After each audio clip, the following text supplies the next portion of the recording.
Folks, and welcome to a back another video of Mr. Pi, and today we are trying to find the area of this square named A B C D.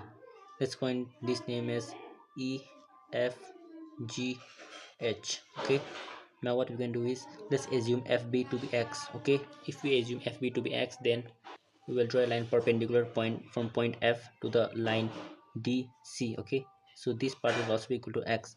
Now these triangles EBF F FHGN GDH is equal to, sorry, these triangles EBF FHG and DGH are similar because this angle here 90, this angle is also 90, and these angles are equal because these angles are vertically opposite angles. So now if we use the case of similar of triangles, then we get that FB equals to X, GH equals to 3X, and DG equals to 2X. And if these are the X, then we can use Pythagoras theorem in this triangle.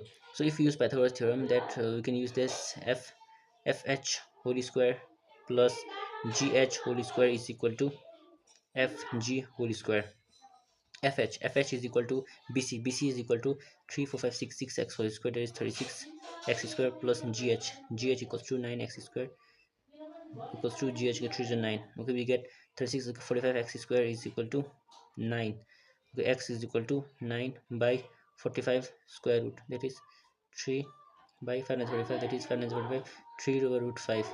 This 1 by root 5 is the required value of x. Now to find the value, find the square area of the square, we will use the formula L square. L is the side length equals to 2 3 3 6 6 x whole square is equal to 6 by root 5 whole square is equal to 36 by 5, which is required answer. Thank you.